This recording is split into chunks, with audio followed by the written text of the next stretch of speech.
ایک دیوانے کی دیوانگی، رائٹر ام ایمان فاطمہ۔ شہر کے مہنگے ترین علاقے میں استادہ ہمدانی مینشن آج روشنی کے سیلاب میں نہایا ہوا تھا۔ وسیع اور عریض لان میں آویزہ قیمتی فانوسوں کی زرد روشنی مخملی گھاس پر بکھری ہوئی تھی۔ نرم موسیقی کے سحر انگیز سر فضا میں ارتعاش پیدا کر رہے تھے اور معزز مہمانوں کے قہقہے اس مصنوعی ماحول کو مزید رنگین بنا رہے تھے۔ ہر طرف مہنگی خوشبوؤں کا ہجوم، ہیرو کی چمک اور بناوٹی مسکراہٹوں کا پہرا تھا۔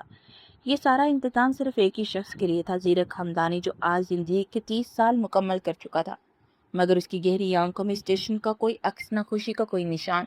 وہ ہجوم سے ذرا ہٹ کر ایک گوشے میں کھڑا تھا، ہاتھ میں پکڑا گلاس اس کی بیدار طبیعت کا گواہ تھا، اور چہرے پر پھیلی اکتاہٹ صاف بتا رہی تھی کہ سب کچھ اس کی مرضی سے نہیں بلکہ اس پر تھوپا گیا ہے۔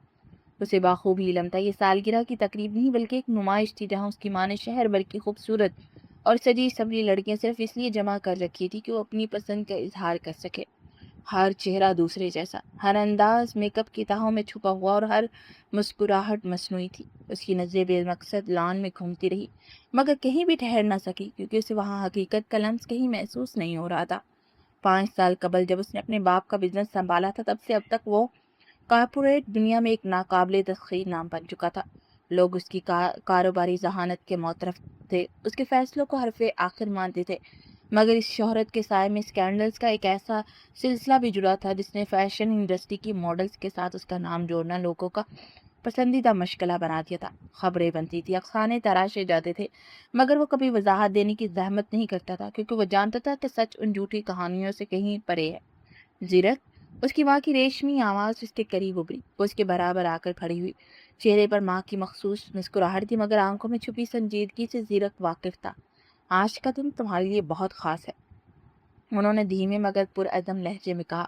آج تم جس لڑکی کی طرف اشارہ کر دو گی، میں اسی سے تمہارا رشتہ پکا کر دوں گی۔ زیرک کے لبوں پر ایک سرد اور بے معنی سی مسکراہٹ ریںگی۔ اس نے ایک بار پھر سامنے پھیلے ہجوم کو دیکھا، قیمتی لباس، بھاری میک اپ اور وہی مصنوعی پن، بکواس۔ اس نے دل میں سوچا اور نظریں پھیر لی۔ اسی لمحے ایک تیز خوشبو اس کی حواس سے ٹکرائی اور ایک نرم سا لمس اس کے کندھے پر محسوس ہوا۔ ہے بیبی، وہ آواز حد سے زیادہ مانوس اور بے تکلف پڑھنے کی ناکام کوشش کر رہی تھی۔ زیرک نے ناگواری سے گردن موڑی تو سامنے مونی شاہ کھڑی تھی، جس کا چہرہ بھاری میک اپ میں ڈوبا تھا اور لباس ضرورت سے زیادہ شوق تھا۔ تمہیں اندازہ ہے میں نے تمہیں کتنا مس کیا؟ وہ مسکراتے ہوئے اس کے رخسار کے قریب جھکی تو زیرک کا جبڑا سختی سے بھیج گیا۔ وہ فوراً ایک قدم پیچھے ہٹا، جیسے کسی ناگوار چیز سے خود کو بچا رہا ہو۔ اس کی نظریں ایک سرد لمحے کے لیے اس کے چہرے پر ٹھہری اور پھر حقارت سے ہٹ گئی۔ وہی دکھاوے کی چمک، وہی اندرونی خالی پن۔ اس کے اندر ایک عجیب سی جھنجھلاہٹ نے سر اٹھایا۔ ناٹ انٹرسٹڈ، اس نے سپاٹ اور دو ٹوک لہجے میں کہا، اور بغیر کسی مروت کے وہاں سے مڑ گیا۔ مونی کے چہرے پر ایک لمحے کو سبکی کے تاثرات ابھرے، مگر اس نے فوراً مسکراہٹ کی نقاب اوڑھ لی۔ زیرک اب اس ہجوم میں گھٹن محسوس کر رہا تھا۔ اسے لگا جیسے وہ کسی غلط جگہ پر کھڑا ہو جہاں کوئی بھی چیز حقیقی نہ ہو۔ اس نے ایک لمبی سانس لی، گلاس قریب پڑی میز پر رکھا اور کسی کو بھی اطلاع دیے بغیر خاموشی سے لان سے نکل گیا۔ پیچھے شور، موسیقی اور قہقہے جاری تھے، مگر اس کے لیے سب کچھ ختم ہو چکا تھا۔ اگلے روز کی تیکھی دوپہر اپنی پوری تمازت کے ساتھ شہر پر محیط تھی۔ آفس کی بلند و بالا شیشے کی عمارت سے باہر قدم رکھتے ہی سورج کی چپتی ہوئی روشنی نے آنکھوں کو چندیاک دیا، مگر زیرک ہمدانی اپنی مخصوص سنجیدگی اور خیالات میں گم آگے بڑھ گیا۔ ڈرائیور نے مستعدی سے گاڑی کا دروازہ کھولا تو وہ چپ چاپ گاڑی میں بیٹھ گیا۔ پھر گاڑی ایک سگنل پر رکی، لوگ اپنی دن میں آتے جاتے مصروف تھے، مگر اس ہجوم میں ایک ایسا منظر تھا جس نے وقت کی رفتار کو جیسے بریک لگا دیا۔ وہ وہیں تھی، ایک لڑکی، بے حد سادہ، خاموش اور پروقار، جیسے اس کے گرد و غبار اور شور سے الگ اپنی ہی کسی پرسکون دنیا کی باسی ہو۔ اس کا سفید دوپٹہ نرمی سے کندھوں پر ڈھلا تھا اور حجاب اس کے سر پر ایسے سجا تھا جیسے وہ اس کی شخصیت کا حصہ ہو، کوئی اضافی بوجھ نہیں۔ زیرک کا دھیان اسی جگہ مرکوز تھا، اس کی نگاہیں ساکت تھی، اس کے ہاتھ بے اختیار گاڑی کا شیشہ نیچے کرنے لگے اور اگلے ہی لمحے سے ونڈو نیچے کر دی۔ تپتی ہوا کا ایک جھونکا اندر آیا، مگر اسے کوئی احساس نہ ہوا۔ اس کی تمام حسیات بس اس ایک چہرے پر مرکوز تھی۔ وہ دیکھ رہا تھا، مگر یہ دیکھنا محض اتفاقی نہیں تھا، وہ اس منظر کے سحر میں ڈوب رہا تھا۔ اس نے اپنی زندگی میں حسن و جمال کی کوئی کمی نہیں دیکھی۔ چمکتے دمکتے چہرے اور مکمل تراش خراش والے انداز اس کے لیے روز کا معمول تھے، مگر یہ کچھ اور ہی تھا۔ یہاں کوئی نمائش نہیں تھی، کوئی دکھاوا نہیں تھا، پھر بھی ایک ایسی مقناطیسی کشش تھی جو سیاہ روح پر دستک دے رہی تھی۔ اس کے چہرے پر میک اپ کی کوئی کا کوئی شائبہ تک نہیں تھا، مگر پھر بھی وہ ایسے دمک رہا تھا جیسے روشنی اس پر پڑ نہیں رہی بلکہ اس کے اندر سے پھوٹ رہی ہو۔ اس کی نظریں نیچے اور پرسکون تھی، اور اس سکون میں ایک عجیب تھا رعب اور وقار تھا۔ زیرک کے اندر جیسے ایک لمحے کے لیے جذباتی خلا پیدا ہو گیا۔ پھر اس سے پہلے وہ دروازہ کھول کر باہر جاتا کہ سگنل کھل گیا اور گاڑی آگے بڑھی، مگر اس کی نظریں دوبارہ بس اسٹاپ کی طرف مڑ گئی، لیکن تب تک دیر ہو چکی تھی۔ وہ لڑکی بس میں سوار ہو چکی تھی، دروازہ بند ہوا اور بس آہستہ آہستہ اس کی نظروں سے اوجھل ہونے لگی۔ زیرک کی نظریں اس کے تعاقب میں وہیں جم گئی جیسے وہ اس گزرتے ہوئے لمحے کو قید کر لینا چاہتا ہو۔ سڑک وہی تھی، لوگ وہی تھے، مگر زیرک کے اندر کچھ بنیادی طور پر بدل چکا تھا۔ اس نے آہستہ سے پلکیں جھپکی جیسے خود کو یقین دلا رہا ہو کہ یہ کوئی وہمہ تو نہیں تھا، میں نے واقعی اسے دیکھا، یہ میرا وہم تھا۔ پھر گاڑی جیسے ہی آگے بڑھی تو وہ اپنی سوچوں سے باہر آیا۔ اگلے ہی لمحے اس نے لیپ ٹاپ کھول کر خود کو کام میں الجھانے کی کوشش کی۔ فائلیں کھل رہی تھی، اسکرین پر اعداد و شمار بدل رہے تھے، مگر اس کا ذہن وہی بس اسٹاپ پر اٹکا ہوا تھا۔ وہی چہرہ، وہی تقدس، وہی خاموش کشش جو اسے اپنے حصار میں لے رہی تھی۔ رات کافی گزر چکی تھی، کمرے میں صرف لیپ ٹاپ کی مدھم اسکرین کی روشنی تھی جو زیرک کے چہرے پر ہلکی سی چمک ڈال رہی تھی۔ اور مسلسل کام کرنے کی کوشش کر رہا تھا، مگر انگلیاں کی بورڈ پر سست اور بے جان حرکت کر رہی تھی۔ ایک لمحے کے لیے اس نے آنکھیں بند کی اور فوراً وہی چہرہ سامنے آ گیا، صاف، تازہ، پرسکون اور اندر سے چمکتا ہوا۔ زیرک نے گہری سانس لی اور اچانک لیپ ٹاپ بند کر دیا۔ کون تھی وہ؟ یہ سوال اس کے ذہن میں واضح ہو کر ابھرا۔ وہ کرسی سے اٹھا، جیب سے سگریٹ نکالی اور لبوں سے لگا لی۔ اگلے ہی لمحے وہ ٹیرس پر کھڑا تھا۔ رات کی ہوا ٹھنڈی تھی، مگر اس کے اندر ایک عجیب سی بے چینی پھیل رہی تھی۔ اس نے گہرا کش لیا، دھواں آہستہ سے فضا میں چھوڑا اور نظریں کہیں دور جما دی، مگر وہ دور بھی خالی نہیں تھا۔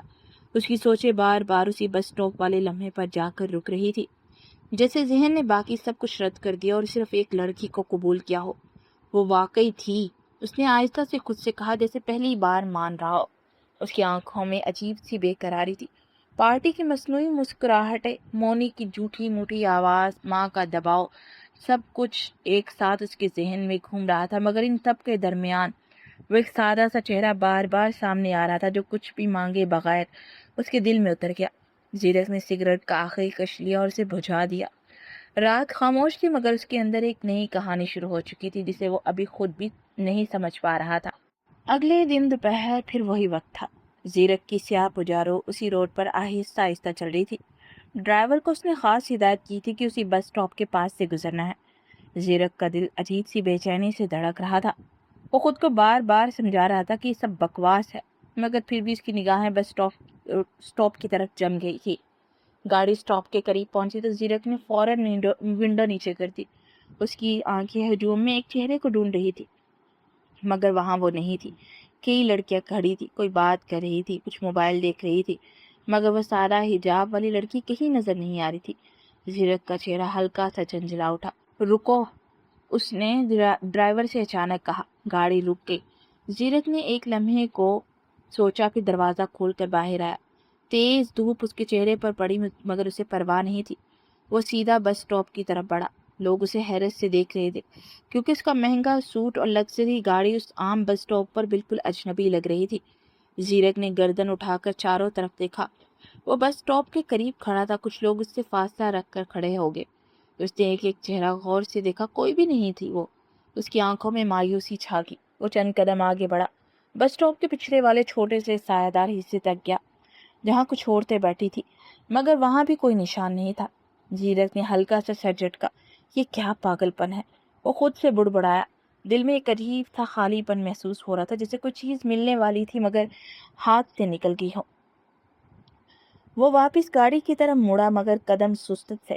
بیٹھتے ہوئے اس نے ایک آخری بار اسٹاپ کی طرف دیکھا۔ بس ابھی نہیں آئی تھی، مگر وہ لڑکی کہیں نہیں تھی۔ زیرک نے گہری سانس لی اور ڈرائیور سے کہا، چلو۔ گاڑی آگے بڑھی، مگر زیرک کا ذہن پیچھے ہی رہ گیا۔ اس دن آفس میں وہ زیادہ تر وقت کھڑکی سے باہر دیکھتا رہا۔ کام میں توجہ نہیں لگ رہی تھی۔ بار بار وہی بس اسٹاپ، وہی سادہ چہرہ، وہی خاموش سکون یاد آ رہا تھا۔ شام ہونے تک اس نے فیصلہ کر لیا، کل پھر اسی جگہ اسی وقت جائے گا۔ جب تک وہ نہیں ملے گی وہ آتا رہے گا۔ آج آفس سے نکل کر زیرک سیدھا اپنی بہن کے گھر پہنچا۔ وہ اکثر یہاں آ جاتا تھا کیونکہ اس کی بہن سارا اس کی سب سے قریبی دوست بھی تھی۔ گاڑی گیٹ پر رکتے ہی ملازم نے احترام سے دروازہ کھولا۔ زیرک اندر داخل ہوا تو سارا بھی اوپر تھی۔ اس نے ملازم سے پوچھا بی بی کہاں ہے؟ ملازم نے فوراً جواب دیا بی بی اوپر ہیں سر، چھوٹے صاحب افق کی ٹیوشن ٹیچر آ چکی ہیں۔ زیرک نے ہلکا سے سر ہلایا اور کہا سارا کو بتا دو کہ میں آ گیا ہوں، میں ذرا باہر فون سن کر آتا ہوں۔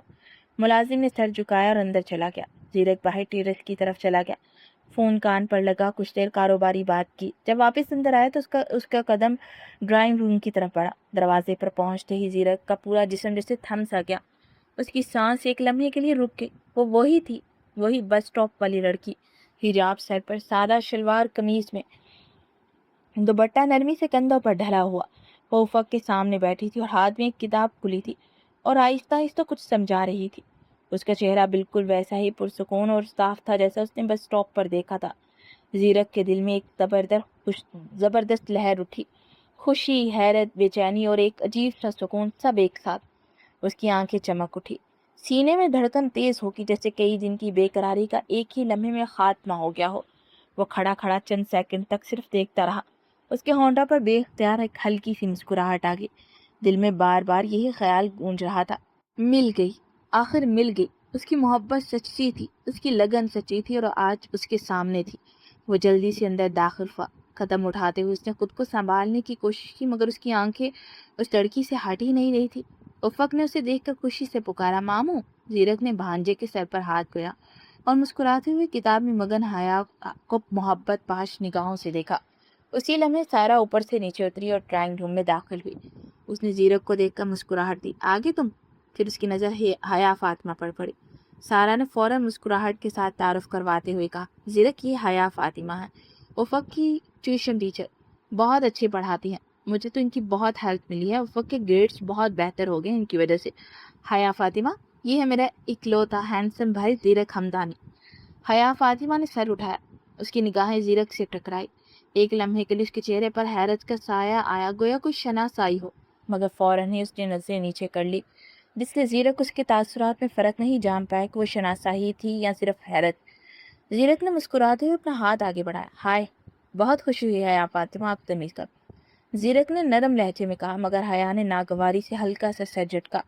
وہ ہاتھ ملانے کی بجائے افق کی طرف متوجہ ہوگی اور آہستہ سے کہا، افق آئیے ہم اپنا سبق جاری رکھیں۔ اس کا لہجہ بالکل ٹھنڈا اور پیشہ ورانہ تھا، جیسے زیرک موجود ہی نہ ہو۔ زیرک کا ہاتھ ہوا میں ہی رک گیا، اس کی مسکراہٹ ایک لمحے کے لیے جم سی گئی، مگر اس کے اندر خوشی کی لہر وہ اب بھی تھی۔ اس نے ہاتھ واپس کھینچ لیا اور ایک قدم پیچھے ہٹ گیا۔ دل میں سوچا، بہت خوبصورت ہے اور بہت مغرور بھی، مگر اس پر یہ چیز بھی جچتی تھی۔ وہاں کھڑے کھڑے اس نے ایک بار پھر اس کے چہرے کو غور سے دیکھا۔ اس کی آنکھوں میں حیرت کی جگہ ایک نئی دلچسپی جاگ چکی تھی۔ وہ صوفے پر بیٹھا اسے دلچسپی سے دیکھ رہا تھا۔ زیرک کی آنکھیں ایک لمحے کے لیے بھی حیا سے نہیں ہٹ رہی تھی، وہ ساکت و جامد کسی طلسم کے زیر اثر اسے دیکھے جا رہا تھا۔ اس کے لبوں پر ایک ایسی مسکراہٹ منجمد ہو گئی تھی جیسے کوئی برسوں کا پیاسا سیراب کی تلاش میں نکلا ہو اور اچانک اس کے سامنے ٹھنڈے پانی کی جھیل نمودار ہو گئی ہو۔ حیا کو اس کی مسلسل اور بے باک نگاہوں کی تپش اپنے وجود پر محسوس ہو رہی تھی۔ اس کے اندر ایک عجیب سی بے چینی اور شدید غصہ کروٹیں لے رہا تھا۔ وہ کبھی پہلو بدلتی، کبھی نظریں نیچے کر لیتی، کبھی خود کو کتاب میں چھپانے کی کوشش کرتی، مگر زیرک کی نظریں کسی مقناطیس کی طرح اس کے چہرے سے چپکی ہوئی تھی۔ حیا کا دل اس وقت کسی ڈرے ہوئے پرندے کی طرح دھڑک رہا تھا اور وہ دل ہی دل میں سے بار بار سلامتیں سناتی دعا کر رہی تھی، یا اللہ، یہ شخص کیا کر رہا ہے؟ کسی طرح اس شخص کو میری نظروں سے دور کر دے۔ اس کے چہرے پر ناگواری کے تاثرات واضح ہیں، پیشانی پر بل پڑ چکے تھے، مگر زیرک پر ان اشاروں کا کوئی اثر نہیں ہو رہا تھا۔ وہ تو جیسے زمان و مکان سے بے خبر اس ایک لمحے کے شہر میں قید ہو چکا تھا۔ کچھ دیر بعد حیا نے گھڑی پر نظر ڈالی اور گویا ایک قید سے رہائی ملی ہو۔ افق، آج کا سبق یہاں ختم کرتے ہیں، کل ہم اگلے ٹاپک پر کام کریں گے۔ حیا کا لہجہ نرم مگر دو ٹوک تھا۔ اس نے پھرتی سے اپنی کتابیں سمیٹی، بیگ میں ڈالی اور فوراً کھڑی ہو گئی۔ اس کی ہر حرکت سے اجلت آیا تھی، جیسے وہ اس کمرے کی گھٹن زدہ فضا سے جلد از جلد آزاد ہونا چاہتی ہو۔ زیرک بھی اس کے کھڑے ہوتے ہی کسی سائے کی طرح صوفے سے اٹھا اور اس کے پیچھے پیچھے چلنے لگا۔ حیا تیزی سے ڈرائنگ روم سے باہر نکلی اور لمبے لمبے قدم بھرتی ہوئی گیٹ کی طرف بڑھی۔ زیرک خاموشی سے چند قدموں کے فاصلے پر اس کے تعاقب میں تھا، مگر اس کی نگاہیں ابھی بھی حیا کی پشت پر جمی ہوئی تھی۔ حیا نے گیٹ پر پہنچ کر جب ایک دم سے مڑ کر دیکھا تو زیرک کو اپنے بالکل قریب ایسے ہی کھڑے پایا جس سے آج وہ اسے آنکھوں ہی آنکھوں میں اپنے اندر اتار لے گا۔ کیا بات ہے؟ حیا نے تیکھے لہجے میں سوال کیا۔ زیرک نے نہایت نرم اور شیریں لہجے میں جواب دیا، میں آپ کو ڈراپ کر دیتا ہوں۔ حیا نے فوراً انکار میں سر جھٹکا۔ اس کی آنکھوں میں غصہ اور بے چینی کی لہر دوڑ گئی۔ نہیں شکریہ، میں خود چلی جاؤں گی، وہی کہہ کر بغیر مڑے گیٹ سے باہر نکل گئی۔ زیرک وہیں ساکت کھڑا اسے جاتے ہوئے دیکھتا رہا، یہاں تک کہ وہ نظروں سے اوجھل ہوگی۔ اس کے لبوں پر وہ ادھوری مسکراہٹ ابھی بھی باقی تھی، مگر آنکھوں میں اب گہری دلچسپی اور ایک انوکھی بے قراری کا طوفان تھا۔ دل کی دھڑکنیں بس اسی کے نام کی مالا جپ رہی تھی۔ ایک پورا ہفتہ اسی کیفیت میں گزر گیا۔ زیرک اب روزانہ شام کے وقت اپنی بہن سارا کے گھر آنے لگا۔ بہانہ تو وقت کی ٹیوشن کو دیکھنا ہوتا، مگر حقیقت میں وہ صرف حیا فاطمہ کے دیدار کا پیاسا تھا۔ ہر روز وہی منظر دہرایا جاتا، وہ صوفے پر بیٹھ کر حیا کو یکٹک دیکھتا رہتا، جبکہ حیا بے حد بے چین اور ناگوار ہوتی۔ وہ پہلو بدلتی، کتاب میں سر جھکا دیتی، نظریں چراتی اور دل ہی دل میں دعائیں مانگتی، مگر زیرک کی آنکھیں اس کے چہرے سے ہٹنے کا نام نہیں لیتی۔ آج بھی وہی دن تھا۔ ٹیوشن ختم ہوتے ہی حیا نے اپنی کتابیں جلدی جلدی سمیٹی اور بیگ اٹھا کر کھڑی ہو گئی، اور اس کی تیزی بتا رہی تھی کہ وہ ایک لمحہ بھی مزید وہاں نہیں رکنا چاہتی۔ مگر آج زیرک کے چہرے پر کچھ مختلف تھا، ایک پختہ عزم اور شدید بے قراری۔ وہ تیزی سے آگے بڑھا اور حیا کے سامنے ڈال بن کر اس کا راستہ روک لیا۔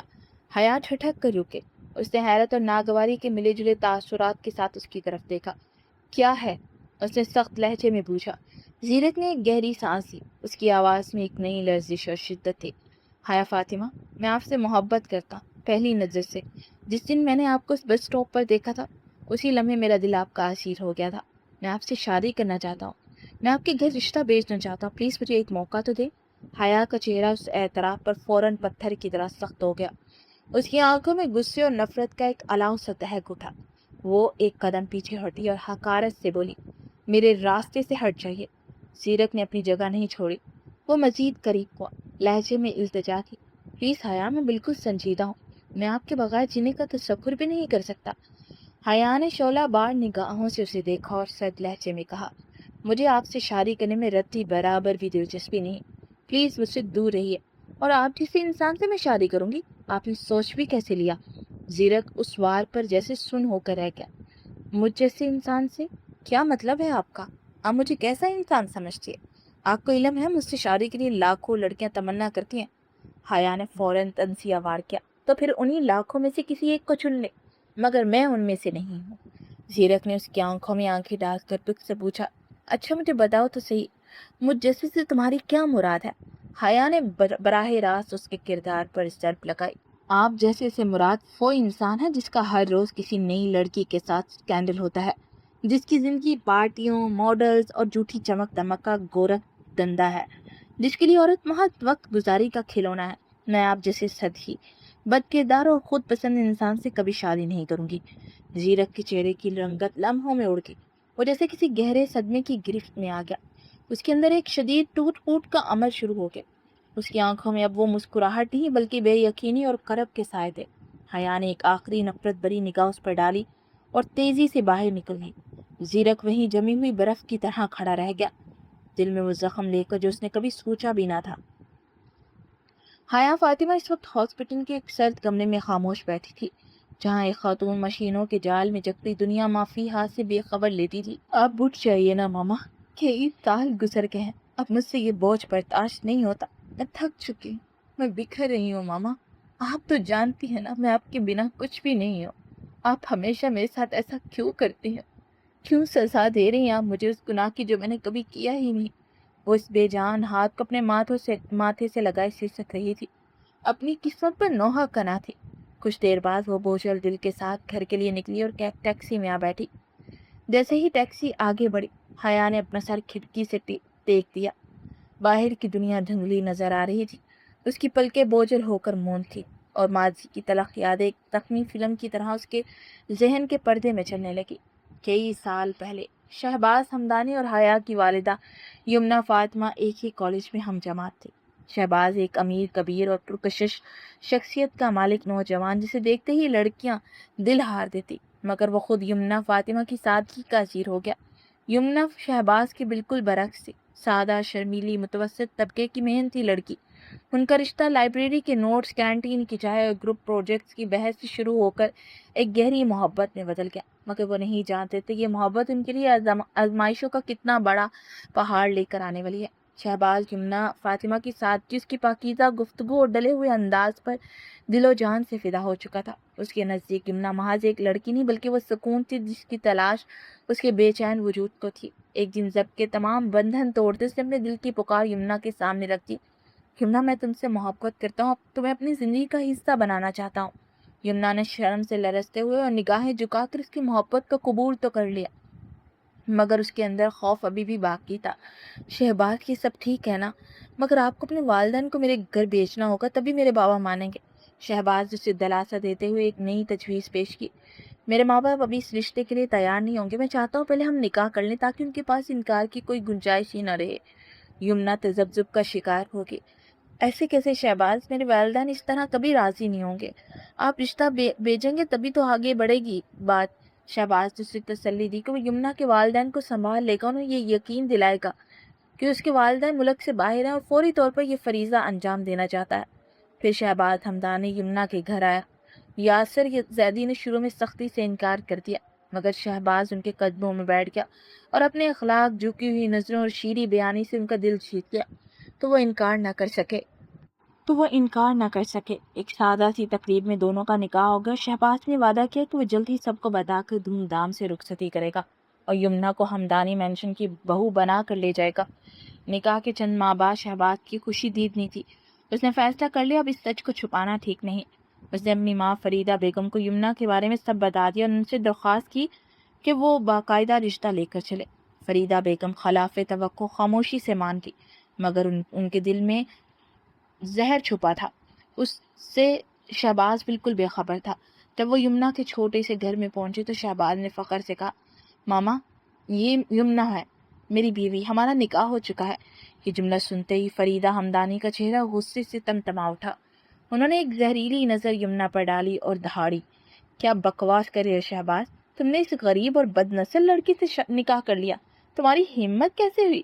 میں تمہارے کہنے پر یہاں آئی، مگر یہاں تو ہماری ایک گاڑی کھڑی کرنے کی جگہ نہیں۔ تمہیں کیا لگا تھا میں ایسی لڑکی کو اپنی بہو بناؤں گی؟ یمنا نے کانپتے ہوئے آنسو بھری آنکھوں کے ساتھ ان کی خوشامد کرنا چاہی۔ خالہ جی، ہمارا نکاح ہوا ہے، ہم ایک دوسرے سے محبت کرتے ہیں، میں ایک بہت اچھی بیوی ثابت ہوں گی۔ فریدہ نے حقارت سے کہا لگایا، اچھی بیوی؟ تم جیسی لڑکیاں گولڈ ڈگر ہوتی ہیں جو صرف نام اور پیسے کے پیچھے پڑتی ہیں، تمہارا کردار ہی کیا ہے؟ میں ایک بد نسل لڑکی ہوں جس نے میرے بیٹے پر جادو کر دیا ہے۔ انہوں نے یمنا کے والدین کو بھی نہ بخشا۔ تمہارے ماں باپ بھی ویسے ہیں جنہوں نے امیر لڑکا دیکھا اور فوراً نکاح کر دیا۔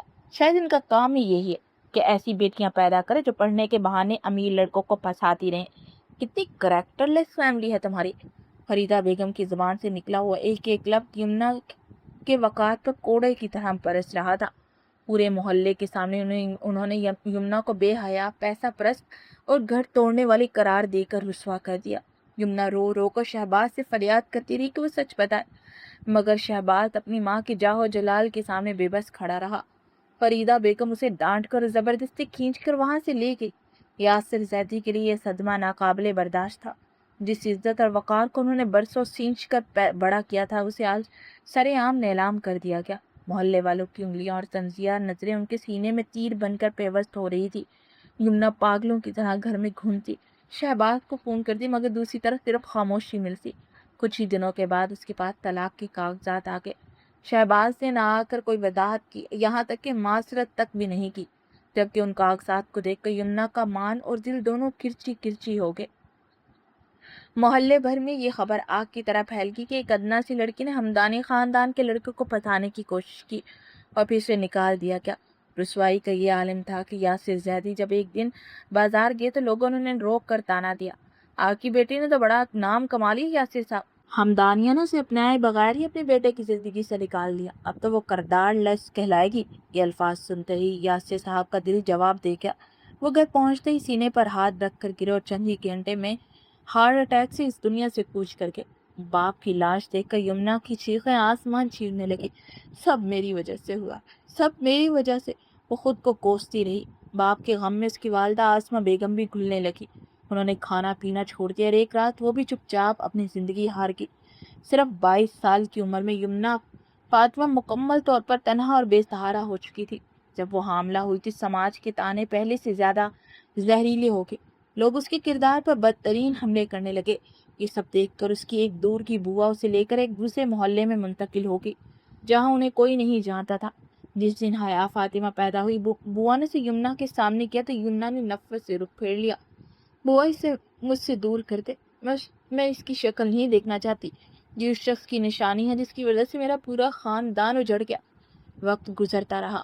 ممتا نے سر اٹھایا تو وہ حیا سے پیار بھی کرتی، مگر اسے دیکھتی اسے اپنے بربادی یاد آتی۔ وہ دہاڑے مار مار کر رونے لگتی، اپنے بال نوچتی، خود کو اذیت دیتی۔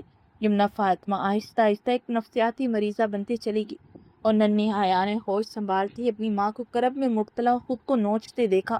اس کے چھوٹے سے ذہن میں ہزاروں سوال تھے جن کا جواب صرف خاموشی اور آنسو تھے۔ حیا فاطمہ جب 16 برس کی ہوئی تو یمنا فاطمہ کی ذہنی اور جسمانی حالت اس نہج پر پہنچ چکی تھی جہاں سے واپسی ممکن نہیں تھی۔ وہ راتوں کو اچانک اٹھ کر بیٹھ جاتی، کمرے کی دیواروں کو تکتی اور پچھتاوے کی آگ میں جلتے ہوئے بار بار وہی دہائی دیتی جو برسوں سے ان کے سینے میں دفن تھی۔ ایک رات 16 سالہ حیا نے اپنی ماں کی تڑپ دیکھ کر ان کا ہاتھ تھام لیا اور اس درد کی وجہ جاننی چاہی۔ اس رات یمنا فاطمہ کے سب کا بطن ٹوٹ گیا اور پھوٹ پھوٹ کر روتی ہوئی ساری حقیقت بیان کر گئی۔ میں نے کیا غلطی کی تھی حیا؟ میں نے بس شہباز سے محبت کی، ہم نے نکاح کیا تھا، پھر بھی سب نے مجھے کردار لگ کہہ کر رسوا کر دیا۔ میری وجہ سے میرے امی اور ابو دونوں جیتے جی مر گئے۔ میں بے قصور تھی حیا، مگر دنیا نے مجھے گناہ گار بنا کر سڑک پر پھینک دیا۔ یمنا نے حیا کا ہاتھ مضبوطی سے تھام لیا، ان کی آنکھوں میں وحشت تھی۔ بیٹی، کبھی کسی امیر خاندان پر بھروسہ مت کرنا، یہ لوگ صرف تباہ کرنا جانتے ہیں، ان کے پاس تمہارے لیے صرف پچھتاوا اور درد ہے۔ یہ کہتے کہتے یمنا کا سانس اکھڑنے لگا، پورا جسم ایک ہولناک طریقے کے ساتھ مڑ گیا اور دیکھتے ہی دیکھتے ان کے منہ اور ناک سے خون کے فوارے ابل پڑے۔ حیا کی چیخوں سے در و دیوار ہل گئے۔ انہیں فوراً ہاسپٹل پہنچایا گیا جہاں ڈاکٹروں نے انکشاف کیا کہ دماغ کو پہنچنے والے شدید صدمے نے انہیں کوما میں دھکیل دیا ہے۔ پچھلے کئی سالوں سے وہ اسی حال میں تھے، زندگی اور موت کی سرحد پر معلق۔ بوا ماں نے حیا کو اپنی بیٹی بنا کر پالا اور اسے ہمت دے کر آگے پڑھایا۔ حیا اپنی پڑھائی کے ساتھ ٹیوشنز پڑھاتی اور بوا ماں کا بیٹا جو پردیس میں تھا اپنی محنت کی کمائی یمنا فاطمہ کے علاج کے لیے خوش دلی سے بیچتا رہا۔ ٹیکسی کو ایک زوردار جھٹکا لگا تو حیا حال ہی میں واپس لوٹ آئی۔ اس کے گال آنسوں سے تر تھے۔ اس نے اپنے رخسار سے آنسوؤں کو بے دردی سے رگڑ ڈالا اور دل ہی دل میں عہد کیا، ماں، آپ نے جو سہا وہ میں نہیں سہوں گی، میں دوسری یمنا فاطمہ نہیں بنوں گی، میں لڑوں گی اور ان ہمدانیوں کو کبھی معاف نہیں کروں گی۔ پھر پرسکون انداز میں وہ ٹیکسی سے اتر کر اندر کی جانب بڑھ گئی۔ ڈرائنگ روم میں حیا افق کو پڑھا کر فارغ ہوئی تھی کہ زیرت اندر داخل ہوا۔ حیا نے اسے دیکھتی اپنا بیگ اٹھایا اور تیزی سے باہر کی طرف بڑھی، مگر زیرت نے لپک کر اس کا راستہ روک لیا۔ حیا، میری بات سنیں۔ زیرت کے لہجے میں وہ پرانا غرور خاک ہو چکا تھا۔ صرف ایک التجا باقی، آپ کو مجھ سے جو بھی شکایت ہے، جو بھی غلط فہمی، سے دور کرنے کا ایک موقع تو دے۔ آپ میرے خاندان کو کیوں بیچ میں لا رہی ہیں؟ حیا روکی، اس کی آنکھوں میں غصے کی وہی پرانی چمک ابھری، مگر اس بار اس میں برسوں کی تلخی اور نفرت بھی شامل تھے۔ اسے زیرت کی آنکھوں میں آنکھیں ڈال کر کاٹ تاڑ لہجے میں کہا، موقع دوں؟ کس چیز کا موقع دوں مسٹر زیرت؟ آپ جیسے گھٹیا خاندان کے لوگوں سے میں کوئی تعلق رکھنا تو دور کی بات، آپ کا سایہ بھی خود پر پڑنا گوارا نہیں کرتی۔ زیرت کے چہرے پر دکھ کی لہر دوڑی۔ گھٹیا خاندان؟ حیا اب آپ حد پار کر رہی ہیں۔ میرے خاندان نے آپ کا کیا بگاڑا ہے؟ حیا نے ایک قدم آگے بڑھایا، اب اس کا لہجہ نیزے کی طرح چبھ رہا تھا۔ آپ کے خاندان نے کیا بگاڑا ہے؟ آپ کے خاندان میں تو عورتوں سے بے وفائی کا رواج ہے۔ آپ لوگ معصوم عورتوں کو محبت کے سب باغ دکھاتے ہیں، نکاح کے جھوٹے وعدے کرتے ہیں، پھر جب دل بھر جاتا ہے تو انہیں بد کردار کہہ کر سڑک پر پھینک دیتے ہیں۔ آپ کے خون میں دھوکہ ہے زیرت ہمدانی، آپ بھی وہی کریں گے جو آپ کے بزرگوں نے کیا۔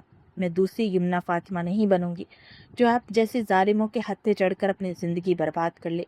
یہ کہہ کر حیا اسے دھکا دیتی ہوئی باہر نکل گئی۔ زیرت وہیں ساکت رہ گیا، اس کا دماغ بری طرح گھومنے لگا۔ عورتوں سے بے وفا، سڑک پر پھینکنا، یہ سب کیا تھا؟ اس نے حیرت سے سارا کی طرف دیکھا جو خود بھی ششدر کھڑی تھی۔ سارا، کیا تم نے کبھی ایسا کچھ سنا ہے؟ ہمارے خاندان میں ایسا کب ہوا؟ سارا نے الجھے ہوئے لہجے میں جواب دیا، بھائی میں نے ایک بار ماما کو مسز زبیر سے بات کرتے سنا تھا، وہ چاچو شہباز اور دادو کے بارے میں کچھ کہہ رہی تھی۔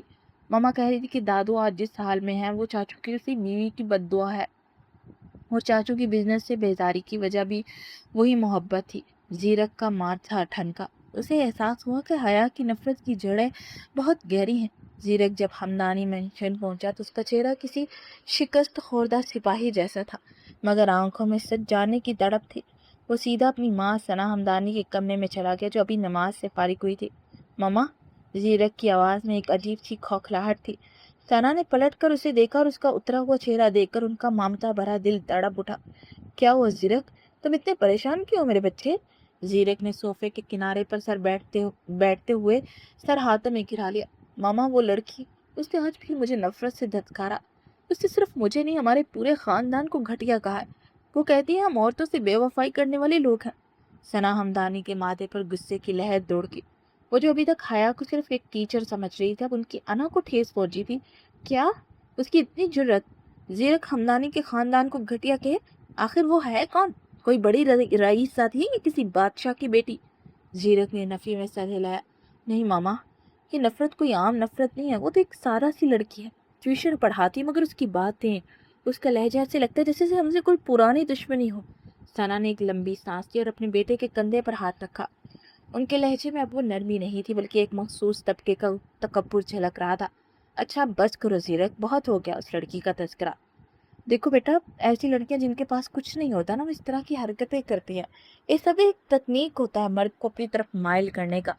زیرک نے چونک کر اپنی ماں کو دیکھا۔ مائل کرنے کا؟ ماما، وہ تو میری شکل تک دیکھنا گوارا نہیں کرتی۔ ثانیہ نے طنزیہ مسکراہٹ کے ساتھ کہا، وہی تو، وہ جانتی ہے تم جیسے لڑکے کو نہ کہوں گی تو وہ تمہاری انا کو چوٹ لگے گی، تم اس کے پیچھے اور زیادہ بھاگو گے۔ یہ ہارڈ ٹو گیٹ والا بات ڈرامہ ہے، تم بھول جاؤ اسے، وہ کوئی ایسی خاص نہیں ہے جس کے لیے تم اپنا سکون برباد کرو۔ ایسی لڑکیاں تو شہرت اور پیسے کے لیے کسی بھی حد تک جا سکتی ہیں، شاید یہ ایک سوچی سمجھی پلاننگ ہو۔ زیرک ایک دم کھڑا ہو گیا، اس کی تلخی اب اپنی ماں کی باتوں پر ابھر رہی تھی۔ پلاننگ ماما، آپ اسے جانتی بھی نہیں ہیں اور اس پر اتنے بڑے الزامات لگا رہی ہیں، وہ ایسی نہیں ہے۔ میں نے اس کی آنکھوں میں نفرت دیکھا ہے، وہ مصنوعی نہیں تھی، وہ ہم سے، ہمارے نام سے نفرت کرتی ہے۔ آپ کو کیوں لگتا ہے کہ ہر لڑکی صرف پیسے کے پیچھے ہوتی ہے؟ ثنا نے سختی سے کہا، کیونکہ میں نے دنیا دیکھی ہے زیرک، اور میں نہیں چاہتی میرا ایک لوتا بیٹا کسی ایسی لڑکی کے چکر میں پڑے جس کا نہ کوئی حسب نسب ہے نہ کوئی مقام۔ کل کو وہ تمہارے نام کا سہارا لے کر اپنی قسمت چپکانا چاہتی ہوگی، اسی لیے یہ سب نخرہ دکھا رہی ہے۔ زیرک کا چہرہ غصے سے سرخ ہو گیا۔ مقام؟ ماما، آپ کے نزدیک مقام صرف پیسوں سے ہوتا ہے؟ اس نے جو باتیں کہی ماما، وہ کسی نخرے کا حصہ نہیں تھی۔ اس نے یمنا فاطمہ کا نام لیا، اس نے بے وفائی کی بات کی۔ نام سنتے ہی ثنا ہمدانی کا چہرہ ایک لمحے کے لیے سفید پڑا، مگر انہوں نے فوراً ہی خود کو سنبھال لیا۔ چھوڑا یہ سب فضول باتیں، کوئی پرانی کہانی سنی ہوگی کسی سے، تم کل سے سارا کی گھر نہیں جاؤ گے، اور اس لڑکی کا قصہ یہی ختم سمجھو۔ زیرک بغیر کوئی جواب دیے تلخی سے پیر پٹکتا ہوا کمرے سے باہر نکل گیا۔ اسے اپنی ماں کی باتوں میں کوئی حقیقت نظر نہیں آ رہی تھی، مگر ان کا یہ رویہ اسے مزید اس سچ کی طرف دھکیل رہا تھا جو کہیں چھپا تھا۔ ماما کچھ تو چھپا رہی ہیں۔ اس نے اپنے کمرے میں جا کر سگریٹ سلگاتے ہوئے سوچا، اسے ایک عام لڑکی کہہ کر رد کرے، مگر ان کی آنکھوں کا وہ ایک لمحے کا خوف وہ کچھ اور ہی کہانی سنا رہا ہے۔ زیرک کا ذہن اب منتشر تھا، اسے سکون میسر نہیں تھا۔ اسے احساس ہو گیا کہ گھر کے لوگ اسے سچ نہیں بتائیں گے۔ اس نے فیصلہ کیا کہ وہ اپنے چاچو شہباز ہمدانی سے ملے گا، جو برسوں پہلے خاندانی جائیداد اور شہر کی چکا چوند چھوڑ کر ایک دور دراز گاؤں میں جا بسے تھے۔ گاڑی کچے راستوں سے ہوتی ہوئی ایک پرسکون گاؤں میں داخل ہوئی۔ سامنے ایک سادہ مگر صاف ستھرا اسکول تھا جس کی دیواروں پر علم کی روشنی بکھری ہوئی تھی۔ زیرک جب پرنسپل کے کمرے میں داخل ہوا تو سامنے ایک باوقار شخص بیٹھا تھا جس کے چہرے پر وقت کی لکیروں نے ایک عجیب خاموشی اور پچھتاوا لکھ دیا تھا۔ زیرک، تم یہاں؟ شہباز ہمدانی نے حیرت سے اپنے بھتیجے کو دیکھا۔ چاچو، مجھے آپ سے کچھ پوچھنا ہے، زیرک نے بغیر کسی تمہید کے کہا۔ شہباز ہمدانی نے اینک اتار کر میز پر رکھی اور کرسی کی پشت سے ٹیک لگا لی۔ پوچھو بیٹا، کیا پوچھنا چاہتے ہو؟ چاچو، محبت کیا ہوتی ہے؟ کیا محبت میں دھوکہ بھی ہوتا ہے؟ زیرک نے گہری نظروں سے انہیں دیکھا۔ شہباز کے چہرے پر ایک تلخ مسکراہٹ آئی۔ محبت ایک پاک جذبہ ہے زیرک، مگر انسان اپنی کمزوریوں سے اسے میلا کر دیتا ہے۔ تم یہ کیوں پوچھ رہے ہو؟ زیرک نے شہباز ہمدانی کی آنکھوں میں جھانکا اور دھیمے لہجے میں کہا، چاچو میں ایک لڑکی سے ملا جو ہمدانی نام سے گن کھاتی ہے، مگر میں اس لڑکی سے محبت کرتا ہوں۔ اس کا نام حیا فاطمہ ہے۔ وہ کہتی ہے ہمدانی خاندان کے لوگ دھوکے باز ہیں۔ وہ کہتی ہے اس کی ماں یمنا فاطمہ کے ساتھ دھوکا ہوا تھا، اسے بد کردار کہہ کر انہیں سڑک پر پھینک دیا گیا تھا۔ یمنا فاطمہ؟ نام سنتے ہی جیسے شہباز ہمدانی کے گرد و نواح کا منظر بدل گیا۔ ان کے ہاتھ لرزنے لگے اور رنگت ایک لمحے میں فک ہو گئی۔ وہ کرسی سے اٹھنے کی کوشش میں لڑکھڑائے۔ ان کے پیروں تلے سے زمین نکل گئی تھی۔ برسوں پرانا وہ زخم جسے انہوں نے ایک خاموشی میں دفن کر رکھا تھا اچانک پھر سے رسنے لگا تھا۔ تو تم نے اسے کہاں دیکھا؟ وہ کہاں ہے؟ شہباز کی آواز جیسے حلق میں پھنس گئی تھی۔ زیرک ان کی حالت دیکھ کر حیران رہ گیا۔ چاچو آپ ٹھیک تو ہیں؟ آپ کیوں اتنے پریشان ہو گئے؟ کیا یمنا فاطمہ وہی لڑکی ہے جس سے آپ نے نکاح کیا تھا؟ کیا حیا فاطمہ آپ کی بیٹی ہے؟ شہباز ہمدانی نے کانپتے ہاتھوں سے میز کا سہارا لیا۔ ان کی آنکھوں میں آنسو تیرنے لگے جنہیں انہوں نے برسوں سے روک رکھا تھا۔ وہ میری بیٹی ہے، یمنا کی بیٹی، میری حیا۔ وہ بے خودی میں بڑبڑائے، پھر جیسے انہیں ہوش آیا انہوں نے بات ٹالنے کی کوشش کی۔ نہیں سیرک، تم کیا کہہ رہے ہو؟ یہ سب پرانی باتیں ہیں، تم جاؤ یہاں سے۔ نہیں چاچو، میں کہیں نہیں جاؤں گا۔ زیرک نے ان کا بازو تھام لیا۔ حیا مجھ سے نفرت کرتی ہے، ہمارے پورے خاندان کو کوستی ہے۔ اس کی ماں ہسپتال میں موت اور زندگی کی جنگ لڑ رہی ہے۔ مجھے بتائیے کیا سچ ہے؟ کیا واقعی آپ نے اس کے ساتھ دھوکھا کیا؟ شہباز ہمدانی دھک سے کرسی پر بیٹھ گئے اور چہرہ ہاتھوں میں چھپا لیا۔ کمرے میں ان کی سسکیوں کی آواز گونجنے لگی۔ وہ شخص جو پورے گاؤں کے لیے ہمت کی مثال تھا آج اپنے ماسی کے بوجھ تلے ٹوٹ کر بکھر رہا تھا۔ میں بزدل تھا زیرک، انہوں نے روتے ہوئے کہا۔ میں نے اپنی ماں کے سامنے زبان نہیں کھولی، میں نے اسے اکیلا چھوڑ دیا جب اسے میری سب سے زیادہ ضرورت تھی۔ میں نے اس کے کردار پر لگنے والے داغ کو صاف نہیں کیا۔ میں مجرم ہوں زیرک، میں یمنا کا اپنی اس بیٹی کا مجرم ہوں جسے میں نے کبھی دیکھا تک نہیں۔ زیرک کے لیے انکشاف کسی قیامت سے کم نہیں تھا۔ جس لڑکی کو اپنی زندگی بتانا چاہتا تھا وہ اس کے اپنے چاچو کی وہ بیٹی تھی جسے اس کے خاندان نے جیتے جی مار دیا۔ اب اسے سمجھ آیا کہ حیا کی آنکھوں میں وہ نفرت کیوں تھی، اس کی ماں کی باتوں میں وہ خوف کیوں تھا۔ چاچو، مجھے پورا سچ جاننا ہے۔ زیرک کی آواز میں کرب تھا۔ آپ نے یمنا فاطمہ کو اس حال میں کیوں چھوڑا؟ کیوں نہیں لڑے آپ؟ شہباز ہمدانی نے ایک لمبی اور ٹھنڈی آہ بھری۔ ان کی آنکھوں میں ماضی کی تلخ یادیں امڑ آئی۔ میں لڑنا چاہتا تھا زیرک، میں بہت لڑا تھا، مگر میں ایک ایسی ماں کے سامنے کھڑا تھا جس نے ممتا کو ہتھیار بنا لیا تھا۔ ہماری دادی فریدہ ہمدانی اس رشتے کو اپنی انا کے بیم چڑھانے پر تلی ہوئی تھی۔ وہ کرسی سے اٹھے اور لرزتے قدموں سے کھڑکی کے پاس جا کھڑے ہوئے۔ جس دن میں یمنا کے گھر ماں کو لے کر گیا مجھے لگا تھا کہ میری ماں اسے قبول کر لیں گی، مگر وہاں تو صرف نفرت تھی۔ ماں نے وہ الزامات لگائے کہ یمنا کی روح تک کانپ گئی۔ میں نے آ کے ماما سے بہت جھگڑا کیا، پھر ان کے پیروں میں بھی گر گیا کہ مجھ سے میری محبت مت چھینیے، مگر وہ پتھر بن گئے۔ میں نے فیصلہ کیا میں ہمدانی مینشن چھوڑ دوں گا، جائیداد چھوڑ دوں گا، بس یمنا کا ساتھ نہیں چھوڑوں گا۔ شہباز کے لہجے میں اب وہ کرب تھا جو 22 سال سے ان کے اندر پل رہا تھا۔ مگر ماں نے اپنی آخری چال چلی۔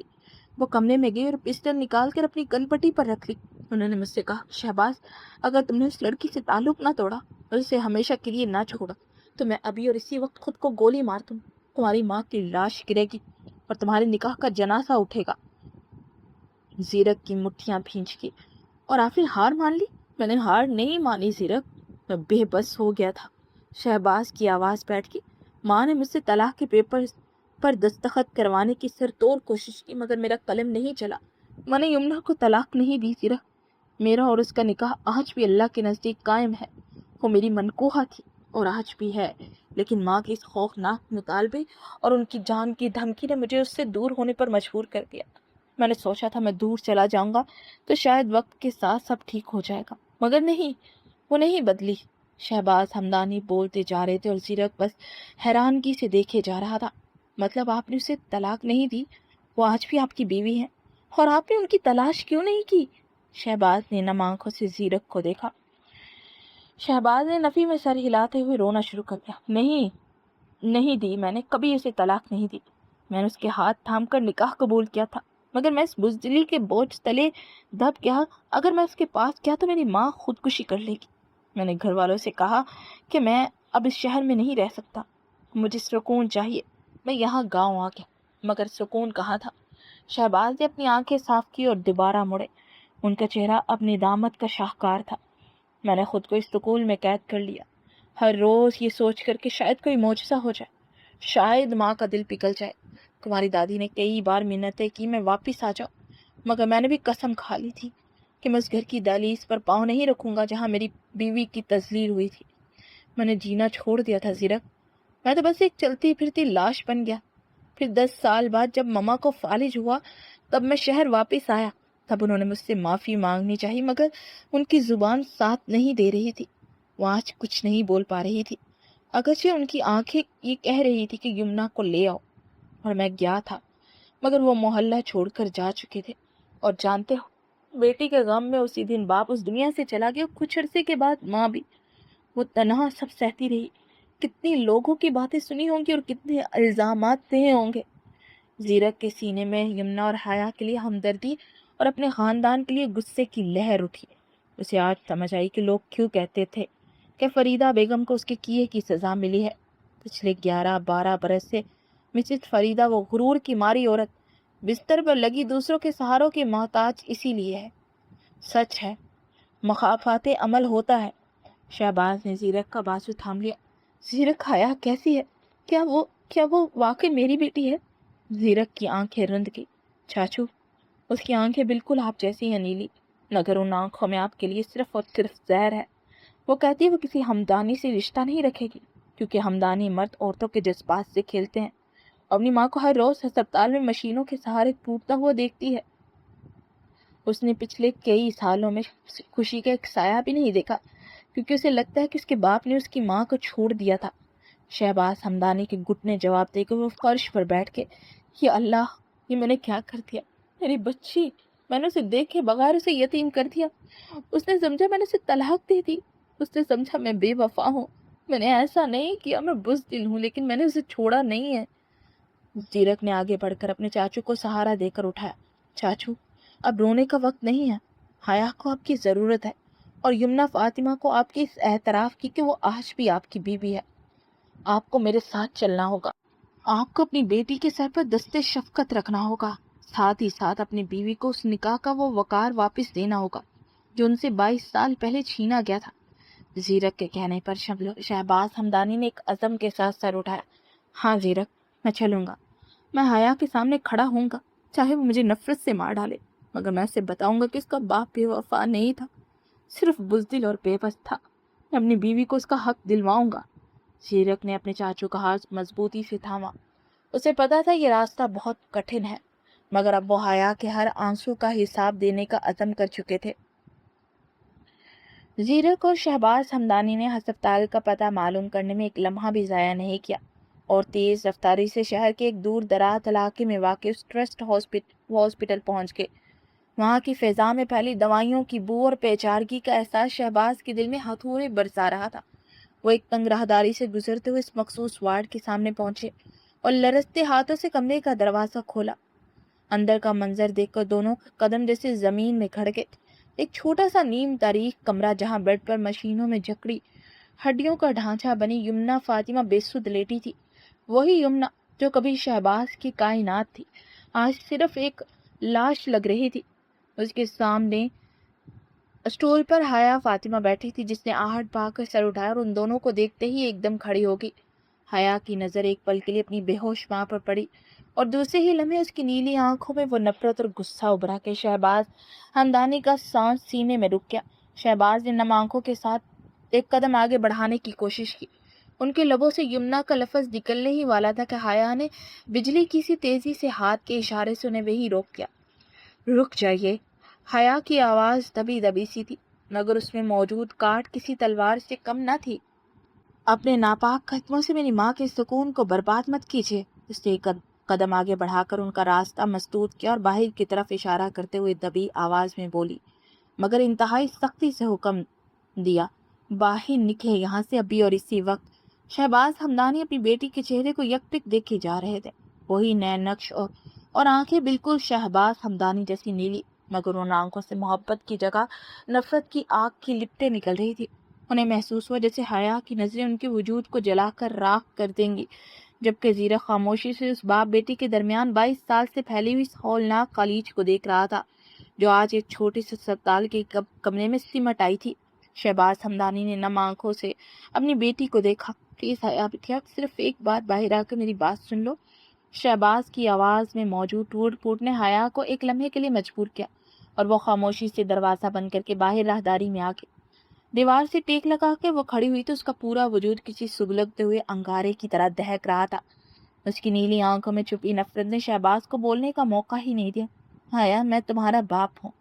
شہباز نے بمشکل یہ لفظ ادا کیا۔ باپ؟ حیا نے طنزیہ قہقہا لگایا، مگر اس کی آنکھوں میں آنسو نہیں، چنگاریاں تھی۔ باپ وہ ہوتا ہے جو سائے کی طرح ساتھ رہے۔ آپ تو وہ شخص ہے جس نے 22 سال پہلے میری ماں کے کردار کا جنازہ اٹھتے دیکھا اور خاموشی سے تماشا دیکھتے رہے۔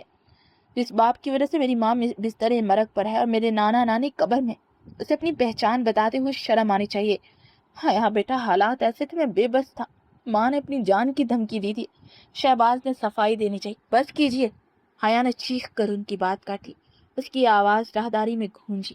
آپ کی بزدلی کی قیمت میری ماں نے اپنی جوانی، اپنی صحت، اپنی عزت دے کر چکائی ہے۔ آپ کو کیا لگتا ہے آج آپ یہاں آ کر باپ کا لیبل لگائیں گے اور میں آپ کے گلے لگ جاؤں گی؟ میں آپ کو اپنی ماں سے ملنے کی اجازت کبھی نہیں دوں گی۔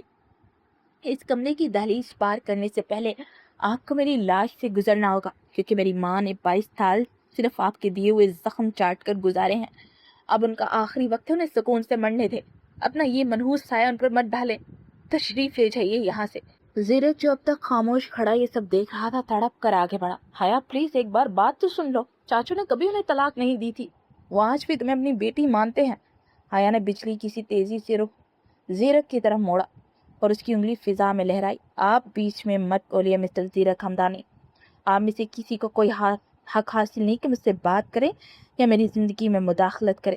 آپ کا پورا خاندان ایک بدبودار گناہ کی دلدل ہے جس میں میری ماں کو دھکیلا گیا۔ اس نے شہباز کی طرف دیکھ کر آخری وار کیا۔ آپ کی محبت جھوٹی تھی، آپ کا نکاح ایک دھوکہ تھا، آپ کی یہ ہمدردی ایک ڈھونگ ہے۔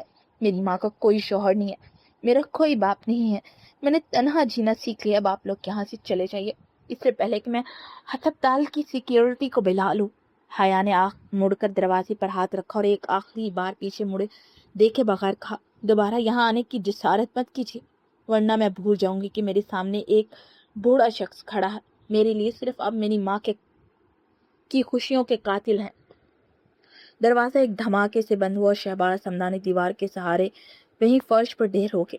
زیرک نے انہیں سنبھالنے کی کوشش کی، مگر اس کی اپنی نظریں اس بند دروازے پر جمی تھی جس کے پیچھے حیا اپنی 22 سالہ دکھوں کی دیوار بنا کر کھڑی تھی۔ زیرک نے اسی وقت شہر کے سب سے بڑے نیورو سرجن ڈاکٹر جلال کو فون کیا اور انہیں تمام صورتحال سے آگاہ کیا۔ زیرک کے اثر و رسوخ کی وجہ سے ڈاکٹر جلال خود اس ٹرسٹی ہاسپٹل پہنچے جہاں یمنا فاطمہ داخل تھی۔ زیرک نے ڈیوٹی ڈاکٹر سے تمام پرانی رپورٹ، ٹیسٹ کے نتائج اور ہسٹری کلیکٹ کی اور ڈاکٹر جلال کے سامنے میز پر پھیلا دی۔